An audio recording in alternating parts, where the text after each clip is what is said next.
জিনকে নিয়ে আমাদের মাঝে অনেক রকম প্রশ্ন আছে। অনেকে প্রশ্ন করে জিন কি খায়, কই থেকে খায়, কেমনে খায়, জিনের খাদ্য কি।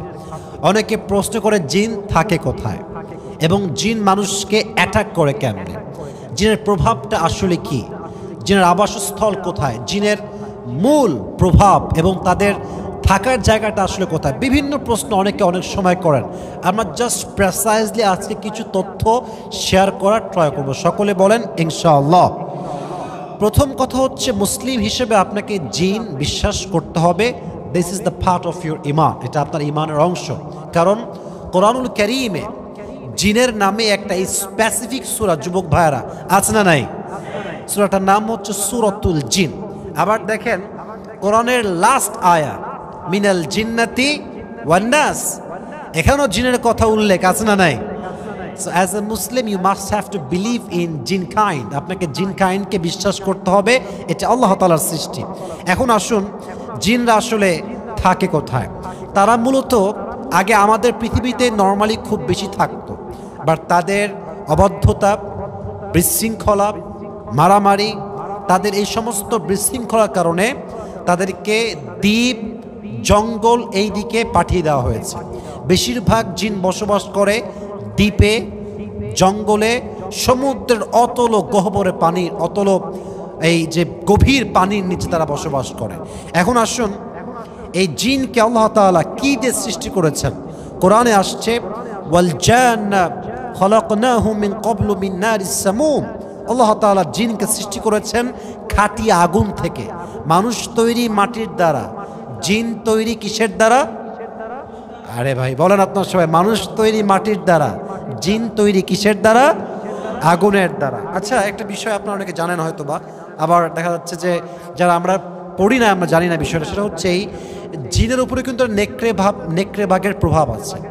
নেকড়ে বাঘ যদি জিনের দিকে একবার চোখ মেলে তাকায়, জিন ওখান থেকে আর নড়তে পারে না। অনেক ওলামা একরাম তাদের কিতাবে এই কথা এনেছেন যে আল্লাহ তাআলা নেকড়ে বাঘকে এমন এক শক্তি দিয়েছেন, যখন নেকড়ে বাঘ জিনের দিকে তাকায়, জিন তখন আর নড়তে চড়তে পারে না।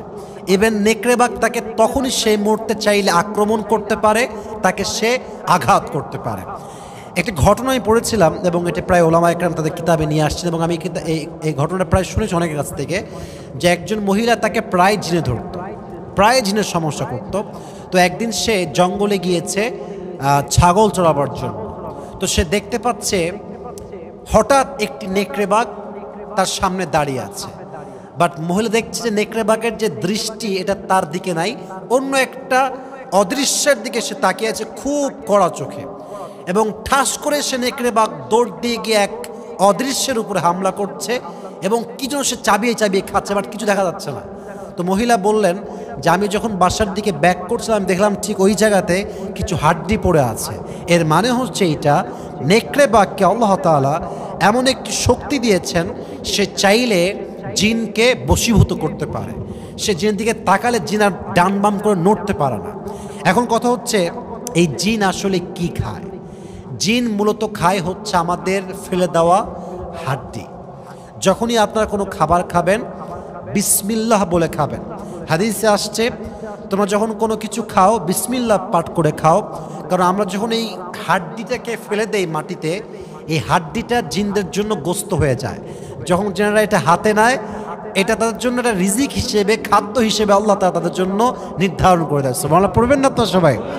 তার জিনের খাদ্য হচ্ছে আমাদের ফেলে দেওয়া হাড্ডি। এগুলো জিনদের একটা বড় খাদ্য এবং এটা তাদের একটা বড় রিজিকের মাধ্যম। এখন হাদিসে এটাও আসছে যে জিন জাতিকে আল্লাহ তাআলা সৃষ্টি করেছেন অনর্থক নয়, একটি কাজে, একটি উদ্দেশ্যে। ইভেন দাজ্জাল যখন পুরো পৃথিবীতে কবলে নেবে, দাজ্জাল কিছু জিনিসকে তার নিজের কবলে প্রথমে আনবে। তার মাঝে একটি হচ্ছে জনবল, 2 নম্বর হচ্ছে অর্থবল, 3 নম্বর হচ্ছে জিন জাতি, 4 নম্বর হচ্ছে নারী জাতি। এর মাঝেও জিন জাতির নাম, যুবক ভাইরা, আছে না নাই?